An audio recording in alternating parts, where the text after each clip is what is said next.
ಕರ್ಬೂಜ ಹಣ್ಣು ತಿಂದು 40 ಕುರಿಗಳು ಸಾವು. ಶಿರಾ ತಾಲೂಕಿನ ಮಾರಲಗೆರೆ ಗೊಲ್ಲರಹಟ್ಟಿಯಲ್ಲಿ ದುರಂತ.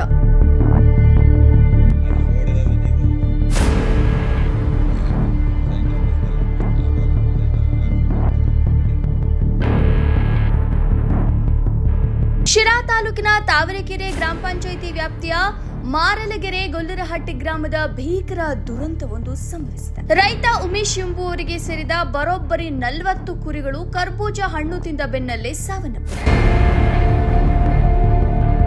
ಗ್ರಾಮದ ವಾಸಿಯಾದ ಉಮೇಶ್ ಅವರು ಎಂದಿನಂತೆ ತಮ್ಮ ಕುರಿಗಳನ್ನ ಮೇಯಿಸಲು ಬಿಟ್ಟಿದ್ರು. ಈ ವೇಳೆ ಕರ್ಬೂಜ ಹಣ್ಣುಗಳನ್ನ ತಿಂದ ಕುರಿಗಳು ಕೆಲವೇ ಸಮಯದಲ್ಲಿ ಅಸ್ವಸ್ಥಗೊಂಡು ಒಂದರ ಮೇಲೊಂದರಂತೆ ಜೀವ ಬಿಟ್ಟಿವೆ.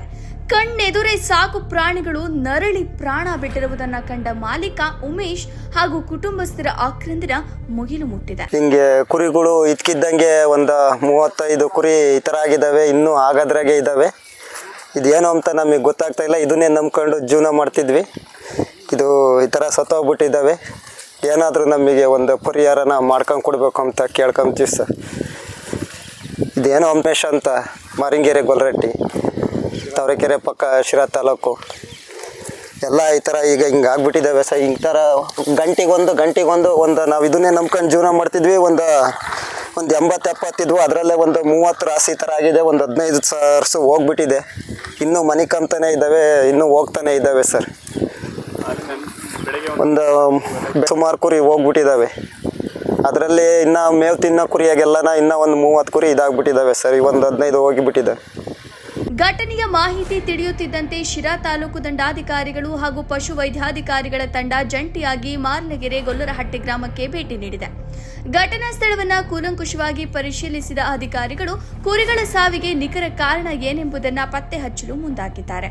ಕುರಿಗಳು ಕರ್ಬೂಜ ಹಣ್ಣು ತಿಂದಿದ್ದರಿಂದಲೇ ಸಾವನ್ನಪ್ಪಿವೆಯೇ ಅಥವಾ ಹಣ್ಣಿಗೆ ಕ್ರಿಮಿನಾಶಕ ಸಿಂಪಡಿಸಲಾಗಿತ್ತೆ ಎಂಬ ಸಂಶಯ ಮೂಡಿದ್ದು, ನಿಖರವಾದ ಹೆಚ್ಚಿನ ಮಾಹಿತಿಗಾಗಿ ಸಾವನ್ನಪ್ಪಿರುವ ಕುರಿಯ ದೇಹದ ಮಾದರಿಯನ್ನ ಶಿರಾದ ನ್ಯಾಯ ವಿಜ್ಞಾನ ಪ್ರಯೋಗಾಲಯಕ್ಕೆ ಕಳುಹಿಸಿಕೊಡಲಾಗಿದೆ ಎಂದು ಅಧಿಕಾರಿಗಳು ತಿಳಿಸಿದ್ದಾರೆ.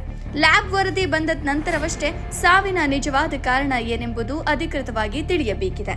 ವರದಿ ತಿಪ್ಪೇಶ್, ತಾವರೆಕೆರೆ. ಮಾರಲಗೆರೆ ಗೊಲ್ಲರಹಟ್ಟಿ ಉಮೇಶ್ ಅನ್ನ ರೈತರು ಸುಮಾರು ಈಗ 20 ಕುರಿಗಳು ಮರಣ ಹೊಂದಿದ್ದಾವೆ. ಮತ್ತು ಇನ್ನೂ ಒಂದು 14 ಕುರಿಗಳು ಸಹ ಅವು ಚೇತರಿಕೆ ಕಾಣ್ತಾ ಇಲ್ಲ. ಅದರಿಂದ ಯಾರದೇ ರೈತರು ಆತಂಕಕ್ಕೆ ಒಳಗಾಗೋ ಅವಶ್ಯಕತೆ ಏನಿಲ್ಲ. ಸರ್ಕಾರದಿಂದ ಏನು ಪರಿಹಾರ ಕೊಡಬೇಕು ಅದನ್ನು ನಾವು ಕೊಡ್ತೀವಿ. AD ವೆಟರ್ನರಿ ಅವರು ಹೇಳ್ದಂಗೆ ತಾವು ಸಹ ಜಾಗೃತವಾಗಿ ಕುರಿಗಳನ್ನು ಮೇಯಿಸಬೇಕಾಗುತ್ತೆ. ಈ ಕಡೆ ಯಾವುದೇ ಕಂಪ್ನಿಗೆ ನೀವು ಬೀಜ ಮಾರಾಟ ಮಾಡೋಕ್ಕೆ ಒಪ್ಪಂದ ಮಾಡಿಕೊಂಡು ಕೆಲವು ರೈತರು ಹಣ್ಣು ತರಕಾರಿ ಬೆಳೀತಿದ್ದಾರೆ. ಅಂಥ ಕಡೆ ನೀವು ದಯವಿಟ್ಟು ನಿಮ್ಮ ಕುರಿಗಳನ್ನು ಮೇಯ್ಸೋಕ್ಕೆ ಕರ್ಕೊಂಡು ಹೋಗಬೇಡಿ. ಬೇರೆ ಕಡೆ ಕರ್ಕೊಂಡೋಗಿ ಜಾಗೃತಿಯಾಗಿ ಮೇಯಿಸಿ. ಯಾಕಂದರೆ ಇದ್ರ ಮೇಲೆ ನೀವು ಬಂಡವಾಳ ಹಾಕಿರ್ತೀರ, ನಿಮ್ಮ ಜೀವನ ಆಧಾರವಾಗಿರುತ್ತೆ. ಅದರಿಂದ ನೀವು ಎಷ್ಟು ಜಾಗೃತವಾಗಿ ನೀವು ನಿಮ್ಮ ದನ ಕರುಗಳು ಅಥವಾ ಕುರಿಗಳನ್ನ ಮೇಕೆಗಳನ್ನ ನೋಡ್ಕೊತೀರ, ಅಷ್ಟೇ ನಿಮಗೆ ಇಂಥ ಅವಘಡದಿಂದ ರಕ್ಷಣೆ ಮಾಡೋಕ್ಕೆ ಅವಕಾಶ ಆಗುತ್ತೆ. ನಮ್ಮ ಕಡೆಯಿಂದ ಏನು AD ವೆಟರ್ನರಿ ಹೇಳ್ದಂಗೆ ಸರ್ಕಾರದಿಂದ ಬರೋಂಥ ಪರಿಹಾರನ ಆದಷ್ಟು ಬೇಗನೆ ನಾವು ಕೊಡಿಸೋಂಥ ವ್ಯವಸ್ಥೆನ ಮಾಡ್ತೀವಿ. ಎಲ್ಲ ರೈತ ಬಾಂಧವರು ಈ ಭಾಗದವ್ರು ಏನಿದ್ದೀರ, ನಿಮಗೆ ಈಗ ಕುರಿಗಳನ್ನು ಸುಮಾರು ವರ್ಷಗಳಿಂದ ಸಾಕ್ತಾ ಇರ್ತೀರ, ನಿಮಗೆಲ್ಲ ಅನುಭವ ಇರುತ್ತೆ. ಅದೇ ರೀತಿ ಯಾವುದೇ ರೀತಿ ಉದಾಸೀನ ಮಾಡ್ದಂಗೆ ಎಚ್ಚರಿಕೆಯಿಂದ ನೀವು ದನ ಕರುಗಳು ಕುರಿ ಮೇಕೆಗಳನ್ನ ನೋಡ್ಕೋಬೇಕಂತ ನಾನು ಕೇಳ್ಕೊತೀನಿ. ಎಲ್ಲರ್ತೀನಿ. ನಿನ್ನೆ ಸಂಜೆ ತಾವರೆಕೆರೆ ಗೊಲ್ಲರಹಟ್ಟಿಯಿಂದ ಈ ಥರ ಕುರಿ ಎಫೆಕ್ಟ್ ಆಗಿದ್ದಾವೆ ಅಂತೇಳಿ ಒಂದು ಫೋನ್ ಬಂತು. ನಾವು ನಮ್ಮ ಡಿಪಾರ್ಟ್ಮೆಂಟಿಂದ 4 ಜನ ಡಾಕ್ಟ್ರು, 2 D ಗ್ರೂಪು, ಎಲ್ಲ ಮೆಡಿಸಿನ್ನು ಮೋಸ್ಟ್ಲಿ ಈ ಥರ ಆಗಬೇಕು ಅಂದರೆ ಪ್ಲಾಂಟ್ ಪಾಯ್ಸನಿಂಗ್ ಆಗಿರ್ಬೋದು ಅಂತೇಳಿ ಸಸ್ಪೆಕ್ಟ್ ಮಾಡ್ಕೊಂಡು ಬಂದ್ವಿ. ಇಲ್ಲಿಗೆ ಬಂದರೆ ಎಲ್ಲ ಕುರಿಗಳು ಏನು ಏಲ್ಮೆಂಟ್ ಇದ್ವು ಅವಕ್ಕೆಲ್ಲ ರಾತ್ರಿಯೇ ಟ್ರೀಟ್ಮೆಂಟ್ ಎಲ್ಲ ಮಾಡಿದ್ವಿ. ಅದರಲ್ಲೂ ಒಂದು ಸುಮಾರು ಇಲ್ಲಿ ಇದು ಫ್ಲಾಕ್ ಸೈಜ್ ಬಂದು 100-110 ಇತ್ತು. ಒಂದು ಸಿವಿಯರಾಗಿ ಒಂದು 40 ಎಫೆಕ್ಟ್ ಆಗಿದ್ವು. 40 ಎಫೆಕ್ಟ್ ಆಗಿದ್ರಾಗೆ ಈಗ ಆಲ್ರೆಡಿ 22 ಡೆತ್ ಆಗಿದ್ದಾವೆ. ಇನ್ನು ಒಂದು 10 ಇನ್ನೇನು ಬೆಡ್ ರಿಡ್ ಹಂತದಲ್ಲಿದ್ದಾವೆ. ಇನ್ನೊಂದು 4 ಈಗ ಮತ್ತೆ ಅವಕ್ಕೆ ಟ್ರೀಟ್ಮೆಂಟಲ್ಲಿದ್ದಾವೆ. ಇದು ಆಕಸ್ಮಿಕವಾಗಿ ಜರುಗಿರೋ ಅಂಥದ್ದು.